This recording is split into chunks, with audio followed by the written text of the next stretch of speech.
নমস্কার বন্ধুরা, আশা করি সবাই ভালো আছেন। তো সকাল সকাল আসছি গরুর জন্য ঘাস নিতে। তো গতকালকে আমাদের এদিকে প্রচুর বৃষ্টি হয়েছে, আপনার দুপুরের দিকে, তারপরে রাতেও প্রচুর বৃষ্টি হয়েছে। তো আমাদের এলাকায় বিশেষ করে বাগেরহাটের দিকে অনেকেরই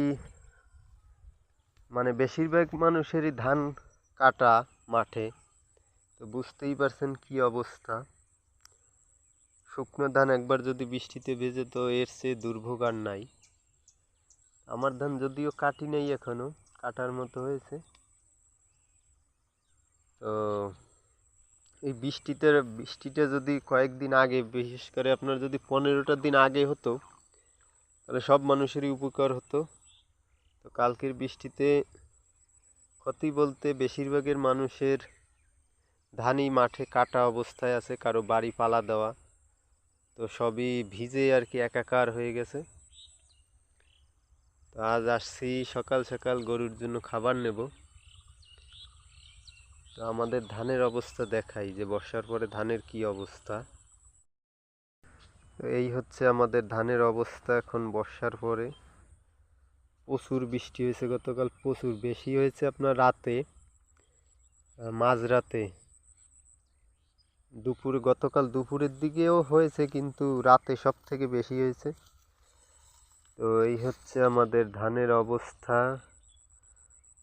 সবেমাত্র কেবল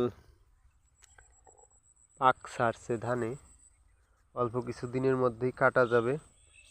তো আরেক জমির ধান পেকেই গেছে, কাটি নেই এখনো, আবহাওয়া খারাপ এই জন্য। তো 1-2 দিন পরে যদি আবহাওয়া ভালো থাকে কাটবো, তখন আপনাদের দেখানোর চেষ্টা করব যে কেমন ধান হয়েছে। এই ধানটাও ভালো হয়েছিল, কিন্তু মাঝে আবহাওয়ার কারণে জানেন যে কিছুদিন রাতে খুব ঠান্ডা, দিনে খুব গরম, যার কারণে আপনার পাতা পোড়ার রোগ লাগছিল। তো ওষুধও দিয়েছি। তো সৃষ্টিকর্তার কৃপায় গতকালের বর্ষার বৃষ্টিতে আসলেই বোধহয় যে সৃষ্টিকর্তা মুক্তি দেবে রোগ থেকে। এই দেখতে পাচ্ছেন, এটা হচ্ছে সিনজেন্টা 1205 ধান, একটু লম্বা চিকন। ধানটার ফলন মোটামুটি খারাপ না, আমি গত বছরও রোপণ করছিলাম, এবছর আবার করছি। সারা দেখতে পাচ্ছেন একদম খারাপ না।